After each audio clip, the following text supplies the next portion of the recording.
Hello students, this is CA Suraj Jhunjhunwala. कैसे हो आप लोग?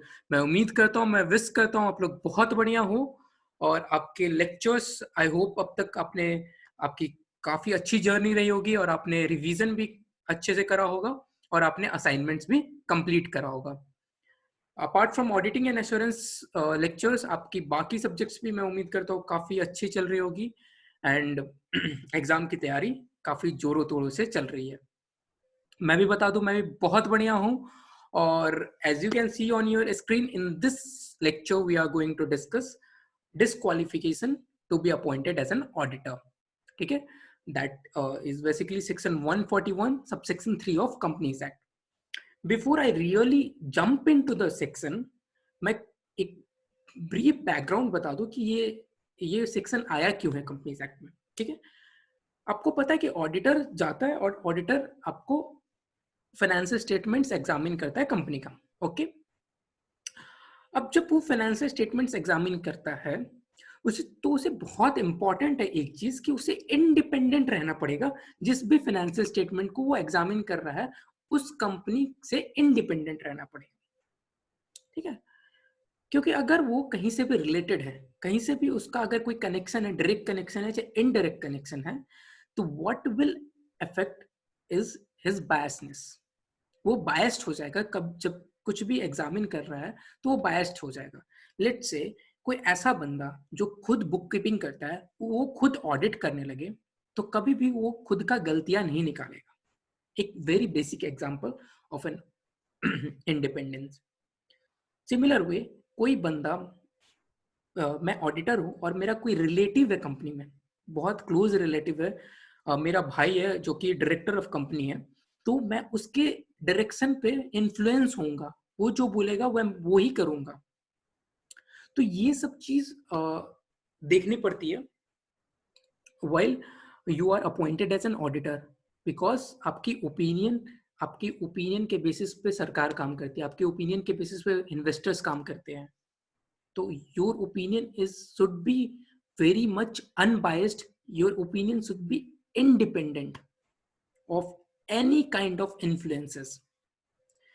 ओके, तो फॉर दैट रीजन कि ऑडिटर इंडिपेंडेंट रहे, ये इंश्योर करने के लिए सेक्शन 141 सबसेक्शन 3 आया, डिस्क्वालिफिकेशन ऑफ ऑडिटर। मतलब अगर ये कोई भी तरीके से अगर ऑडिटर इस कोई भी पॉइंट्स में फॉल करते हैं, सेक्शन 141 सबसेक्शन 3 में कुछ पॉइंट्स दिए हुए हैं, अगर इस पॉइंट्स में अगर फॉल करता है ऑडिटर, तो he will not be appointed as an auditor of the company. ठीक है, तो ये बेसिकली उनकी डिस्क्वालिफिकेशन हो गई। आई होप समझ में आया, अंडरस्टैंड। आगे अब बात करते हैं। तो स्क्रीन पे आप देखो section 141 subsection 3 disqualification to be appointed as an auditor. ठीक है,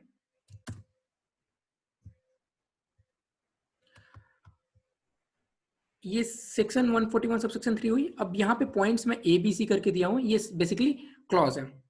जैसे जब भी आप लिखोगे सेक्शन 141 सबसेक्शन 3, उसके बाद वापस ब्रैकेट में ए, मतलब इसको ऐसे रीड करोगे, clause A to subsection 3 of section 141 of companies act 2013। तो क्लॉज ए क्या बोलता है? क्लॉज ए ये बोलता है कि body corporate excluding LLP, body corporate excluding LLP is not qualified to be appointed. मतलब ये डिस्क्वालिफाइड है, कोई भी बॉडी कॉर्पोरेट आप अपॉइंट नहीं कर सकते हो as an auditor. The reason behind introducing this qualification is कि अगर कोई भी बॉडी कॉर्पोरेट, आपको पता है body corporate is a separate legal entity. उसके जो डायरेक्टर्स होते हैं, उसके जो केएमपीज होते हैं, उससे अलग एंटिटी होता है, सेपरेट लीगल एंटिटी होता है। अगर बॉडी कॉर्पोरेट अगर ऑडिट रिपोर्ट साइन करने लगा, तो let's say X Y Z private limited audit report sign कर रहा है, तो बाद में जाके अगर कोई गड़बड़ी पता चल जाए तो हम X Y Z private limited के अगेंस्ट केस कर सकते हैं। बट जो एक्चुअली में जो एम्प्लॉयज काम किया है उस ऑडिट रिपोर्ट पे, जो एक्चुअली में जो उनके केएमपीज काम किए उस ऑडिट रिपोर्ट पे, उसके अगेंस्ट हम कंप्लेन नहीं कर सकते, उसको हम रिस्पॉन्सिबल नहीं बता सकते, क्योंकि उनके कंपनी के मेंबर्स, कंपनी के एम्प्लॉयज, कंपनी के directors and company is a separate legal entity. That is why कि कोई भी क्या करेगा कि बॉडी कॉर्पोरेट बनाएगा, उसके नाम से ऑडिट रिपोर्ट साइन करेगा और बिंदास होके गड़बड़ी करेगा. For that reason body corporate को डिस्क्वालिफाइड किया गया है to be appointed as an auditor.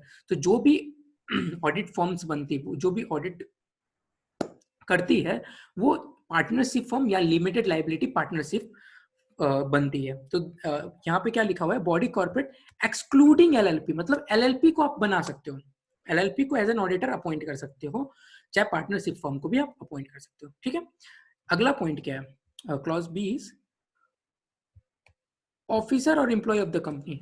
Very simple सा पॉइंट है कि आप अपने खुद के ऑफिसर या एम्प्लॉय को अपना ऑडिटर नहीं बता सकते हो, नहीं तो आपका इंडिपेंडेंस इन्फ्लुएंस होगा, आपका कहीं ना कहीं वो बायसनेस आ जाएगा. ठीक है, तीसरा पॉइंट भी बहुत ही सिंपल है, पार्टनर और employee of officer and employee of the company. अगर जो ऑफिसर और एम्प्लॉय ऑफ कंपनी, जो इंटरनल पार्टी है कंपनी का, उसका कोई पार्टनर है, चाहे उसका कोई एम्प्लॉय है, चाहे उसका कोई पार्टनर है, तो उससे भी आप अपॉइंट नहीं कर सकते हो. तो देख रहे हो, एक तो आपका खुद का ऑफिसर और एम्प्लॉय नहीं अपॉइंट हो सकता है, चाहे आपका ऑफिसर और एम्प्लॉय का कोई पार्टनर है. ठीक है, चाहे ऑफिसर और एम्प्लॉय ने बाहर कोई पार्टनरशिप फर्म खोला हुआ है, उसमें कोई दूसरा पार्टनर है, वो भी अपॉइंट नहीं हो सकता. एंड आपका उसका एम्प्लॉय, लेट से आपका एम्प्लॉय का एम्प्लॉय भी अपॉइंट नहीं हो सकता. ठीक है, तो this was the third point.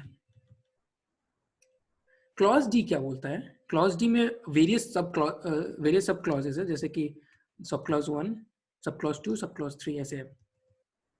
तो सब क्लॉज 1 क्या बोलता है कि पर्सन, हिज पार्टनर और हिज रिलेटिव, या तो कोई बंदा या उसका पार्टनर, चाहे उसका रिलेटिव, ठीक है, होल्डिंग एनी सिक्योरिटी और interest in the company, holding company, subsidiary company, associate company, subsidiary of such holding company. मतलब क्या बोल रहा है इसमें, थोड़ा समझने का कोशिश करना आप. कोई ऐसा पर्सन, चाहे उसका पार्टनर, कोई कोई भी पर्सन, चाहे उसका पार्टनर, चाहे उसका रिलेटिव, इन तीनों में से कोई भी, इन तीनों में से कोई भी, या तो कोई भी पर्सन, या तो उस पर्सन का पार्टनर, या तो उस पर्सन का रिलेटिव, कोई पर्सन, चाहे उसका पार्टनर, चाहे उसका रिलेटिव.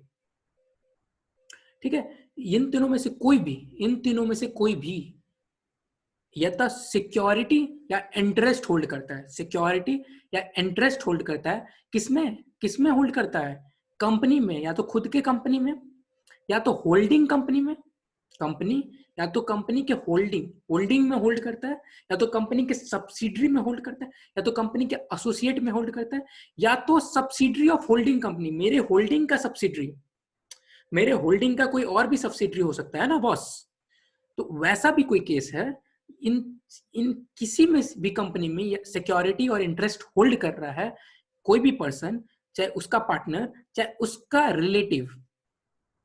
ठीक है, कोई भी पर्सन या तो खुद होल्ड कर रहा है, या तो उसका पार्टनर होल्ड कर रहा है, फिर भी मैं डिस्क्वालीफाइड हो जाऊंगा, या तो मेरा रिलेटिव कोई होल्ड कर रहा है, फिर भी मैं डिस्क्वालीफाइड हो जाऊंगा. अंडरस्टूड. तो ये कोई भी बंदा होल्ड करता है किस में, कंपनी में, होल्डिंग कंपनी में, सब्सिडरी कंपनी में, एसोसिएट कंपनी में. इसको याद रखना आप, cash, CASH, company, associate, subsidiary, holding, cash. Okay, और एक इसके साथ एडिशनल, कैश के साथ एक एडिशनल क्या है, सब्सिडरी ऑफ सच होल्डिंग, मेरे होल्डिंग का कोई और भी सब्सिडरी हो सकता है. अगर उस सब्सिडरी में भी मेरा कोई इंटरेस्ट है, चाहे मेरे पार्टनर का इंटरेस्ट है, चाहे मेरे रिलेटिव का इंटरेस्ट है, तो I am not eligible to be appointed as an auditor of the company. Okay, got my point. ठीक है, बट इससे रिलेटेड कुछ रिलैक्सेशन दिया गया है, कुछ रिलैक्सेशन दिया गया है रूल्स के थ्रू. ये क्या बोलता है कि relative can hold up to face value of 1 lakh. मतलब कि किसी भी कंपनी में, इसमें से कोई भी कंपनी में रिलेटिव, मेरा पार्टनर नहीं, रिलेटिव, रिलेटिव क्या होल्ड कर सकता है, up to face value of 1 lakh rupees कोई भी सिक्योरिटी इन ये होल्ड कर सकता है. अब आपका एग्जामिनेशन में जब क्वेश्चन आता है, तो आपको घुमा के ऐसे पूछ सकता है कि आपका मार्केट वैल्यू 5 लाख है, आपका फेस वैल्यू 90,000 है, तो क्या डिस्क्वालीफाइड है? The answer is no. अगर कोई रिलेटिव मार्केट वैल्यू 5 लाख है, 50 करोड़ है, 500 करोड़ है, बट अगर उसका फेस वैल्यू बिलो, मतलब अप टू 1 लाख है, तो you are still qualified to be appointed. और ये लिमिट इज पर रिलेटिव, मतलब मेरा 3 रिलेटिव है तो 3 रिलेटिव मतलब each relative can hold up to 1 lakh. ठीक है, ऐसा नहीं कि तीनों रिलेटिव का मिला के देखेंगे, ईच रिलेटिव बेसिस पे हम देखेंगे ये लिमिट।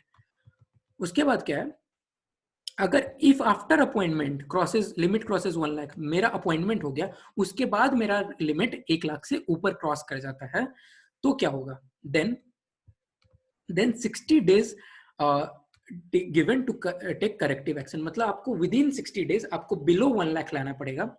अगर आपका अपॉइंटमेंट के बाद अगर आपका लिमिट 1 लाख क्रॉस कर जाता है, किसी रिलेटिव ने पहले लेट से कुछ भी होल्ड नहीं कर रहा था, चाहे बिलो 1 लाख होल्ड कर रहा था, बट आपका अपॉइंटमेंट हो जाता है उसके बाद उसका लिमिट 1 लाख से ज्यादा चला जाता है, तो आपको 60 days आपको दिया जाएगा।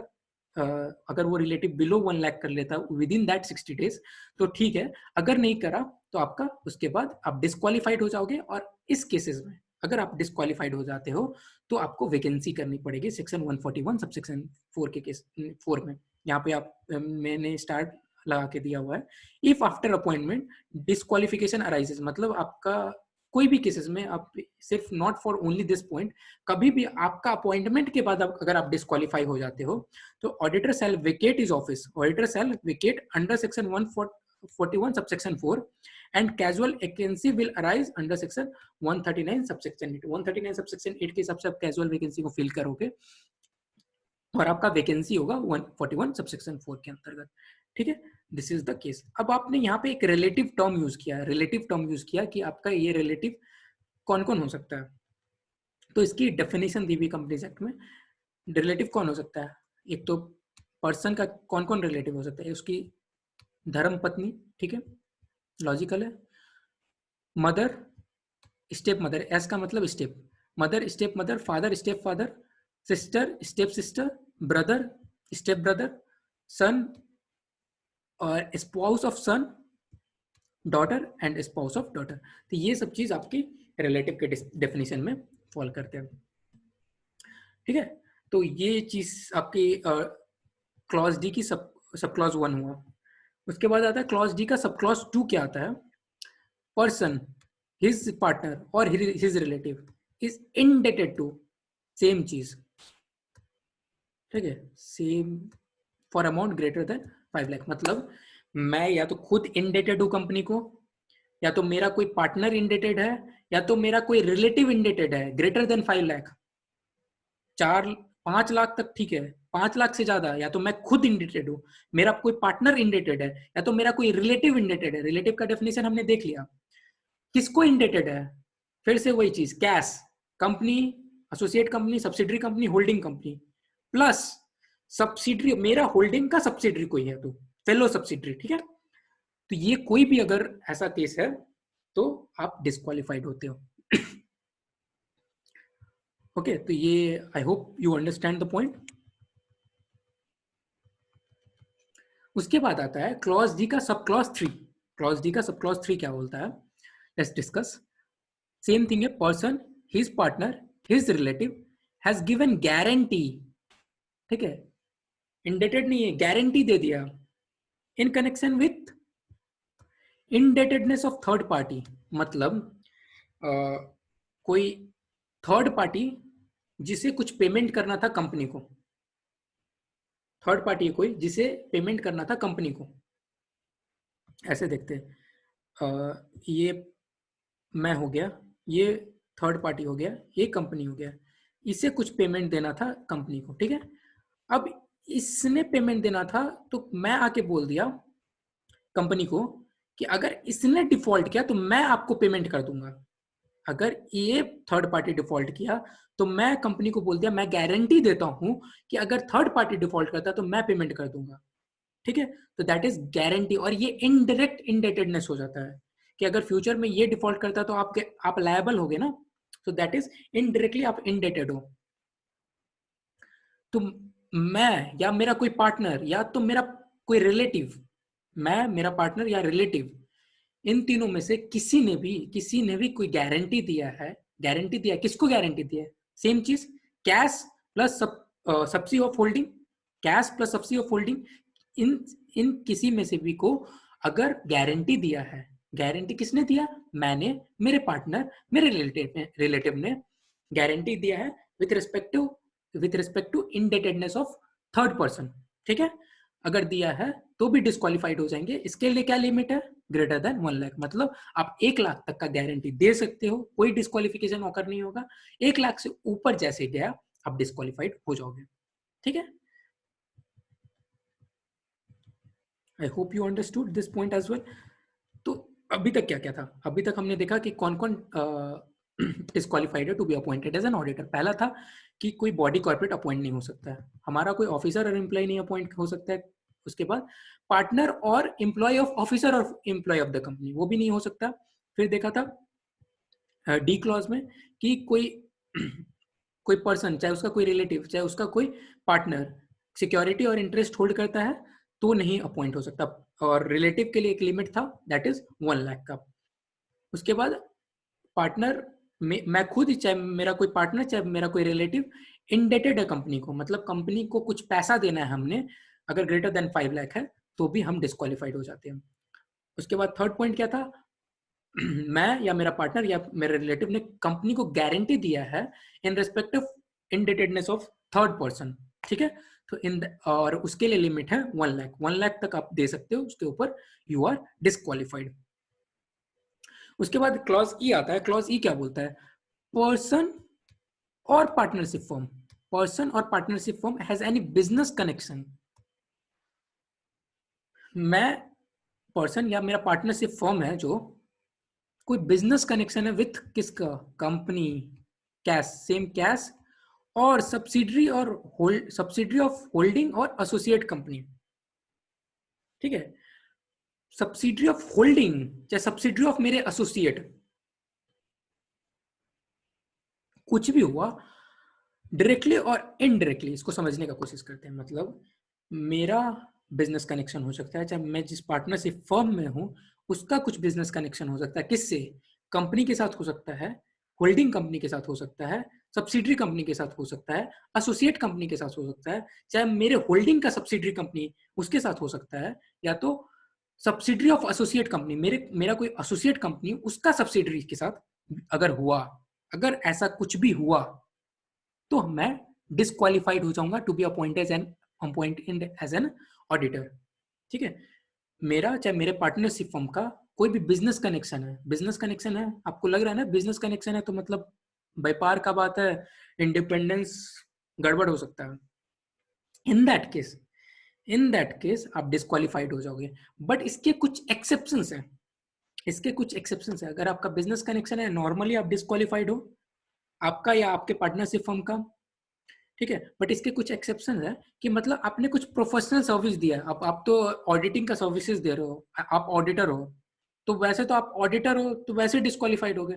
मतलब आप बोल रहे हो कि मैं अपॉइंट ही नहीं हो सकता, फिर तो कोई भी बंदा अपॉइंट नहीं हो सकता है, क्योंकि वो ऑडिटिंग सर्विसेज तो देगा ही देगा, ऑडिटिंग सर्विसेज तो देगा ही देगा, बिजनेस कनेक्शन तो एस्टेब्लिश हो ही जाएगा। और आप बोल रहे हो कि बिजनेस कनेक्शन जिसका भी है वो अपॉइंट नहीं हो सकता। समझ में आया?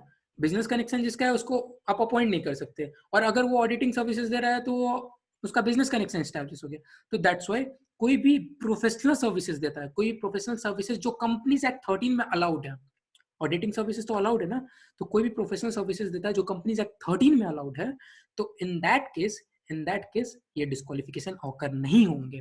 ठीक है, और कोई भी ऑर्डिनरी कोर्स में आप और बिजनेस में आप कोई भी ट्रांजेक्शन करते हो at arm length price, arm length price मतलब कि आप जो नॉर्मली आप बिजनेस का प्राइस चलता है, कोई अनइन्फ्लुएंस्ड प्राइस है, उस प्राइस पर अगर आप कोई बिजनेस डीलिंग्स करते हो तो दैट इज अगेन आपका अलाउड है, परमिटेड है।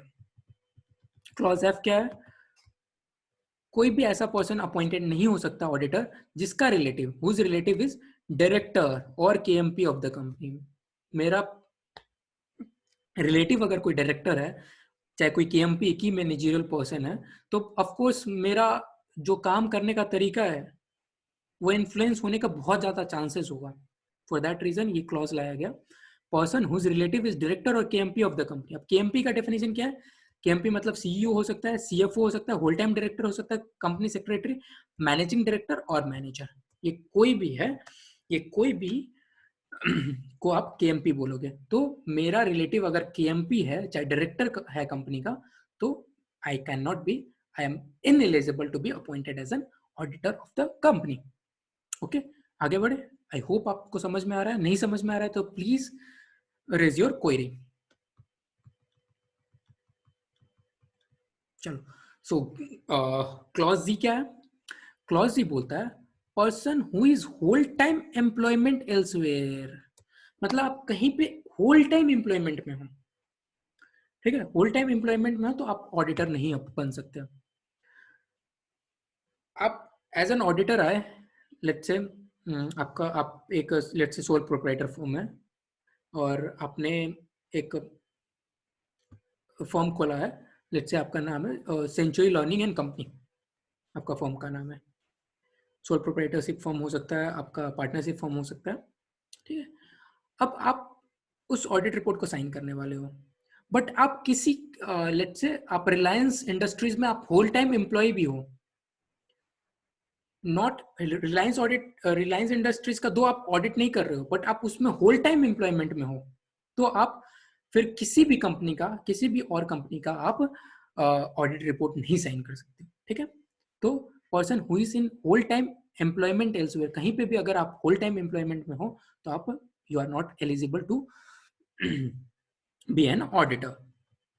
या तो ये हुआ, या तो पर्सन और partner holding audit of greater than 20 company, मतलब एक partner max to max 20 companies का एक टाइम पे ऑडिट कर सकता है।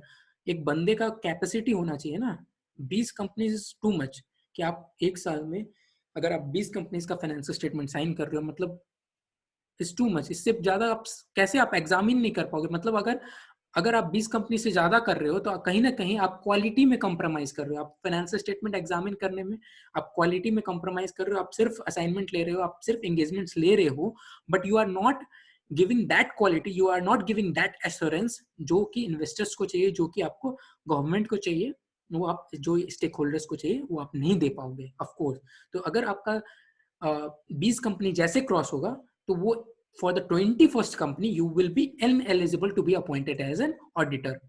बट इस 20 के काउंट में कुछ कंपनीज काउंट नहीं होती है, एक्सेप्ट, जो कि एक्सेप्ट के नाम से हम यहाँ पे दिए हुए हैं, that is 1% company.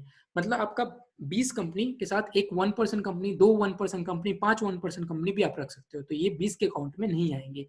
Small company भी नहीं आएगी, डोमेट कंपनी भी नहीं आएगी, और प्राइवेट कंपनी भी नहीं आएगी, प्राइवेट लिमिटेड भी नहीं आएगी जिसका paid up capital less than 100 crore है।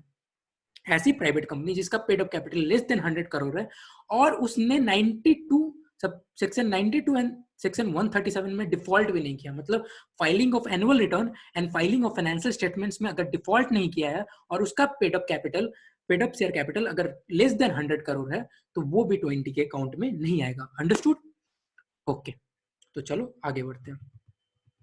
पॉइंट एच क्या है? पॉइंट एच बोलता है person convicted for an offence involving fraud bye a court and the period of 10 years has not elapsed। मतलब आप किसी फ्रॉड के लिए आप कन्विक्ट हुए थे कोर्ट के द्वारा और आपका जो पीरियड ऑफ 10 years वो elapse नहीं हुआ है, ठीक है। Period of 10 years since conviction आपका elapse नहीं हुआ है। अगर एक बार आपका 10 साल कंप्लीट हो गया तब तो आप you will be eligible to be appointed as an auditor. मगर आपका कन्विक्शन से 10 साल का पीरियड नहीं elapse हुआ है तो उस 10 साल में आप you are not eligible to be appointed as an auditor, ठीक है। Very simple point. उसके बाद आता है लास्ट पॉइंट, लास्ट क्लॉज है पर्सन जो कि डायरेक्टली और indirectly render services provided under section 144 to company, holding company and subsidiary company. इसमें सीएचएस मतलब कंपनी, मेरा मेरा होल्डिंग कंपनी या सब्सिडरी कंपनी, इन तीनों में से कोई भी है, इन तीनों में से कोई भी है तो आई एम डिस्क्वालिफाइड। इन तीनों में से कोई भी को अगर मैं ऐसा सर्विसेज दे रहा हूं, ऐसा सर्विसेज दे रहा हूं जो कि प्रोहिबिटेड है सेक्शन 144 में, सेक्शन 144 में अगर प्रोहिबिटेड है और वो सर्विसेज मैं कंपनी को दे रहा हूँ, होल्डिंग को दे रहा हूँ, सब्सिडरी को दे रहा हूँ, तो मैं डिस्क्वालिफाइड हो जाऊंगा। मतलब अगर मैं एसोसिएट को दे सकता हूँ, जो भी सर्विसेज सेक्शन 144 में दी होगी वो मैं एसोसिएट को दे सकता हूँ, मेरे होल्डिंग के सब्सिडरी को दे सकता हूँ, मतलब मैं अपने फेलो सब्सिडरी को दे सकता हूँ, मगर मैं ठीक है, बट मैं कंपनी जिसका ऑडिट कर रहा हूँ उसको नहीं दे सकता, मैं उसके होल्डिंग को नहीं दे सकता और उसके सब्सिडी और कंपनी के सब्सिडरी को नहीं दे सकता।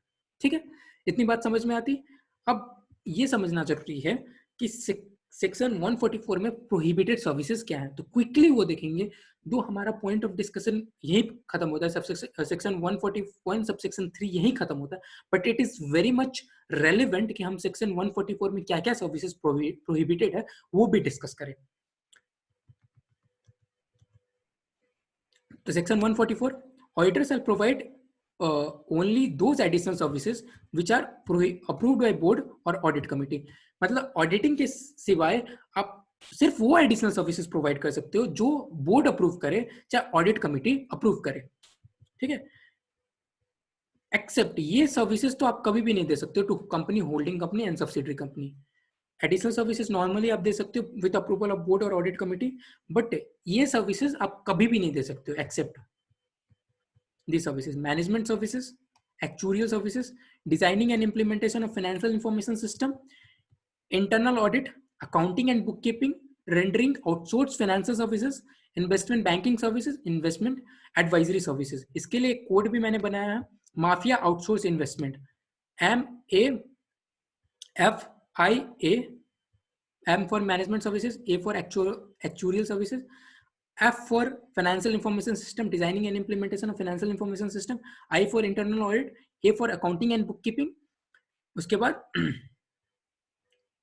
Outsource investment, rendering outsource financial services, investment, दो इन्वेस्टमेंट वाला पॉइंट है, investment banking services, investment advisory services.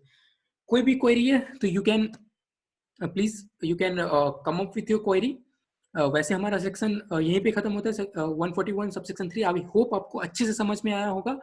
141 subsection 3 disqualification of auditor, इसका ऑब्जेक्टिव भी समझ में आया होगा। Thank you so much. आज का लेक्चर यहीं खत्म करते हैं। Bye bye.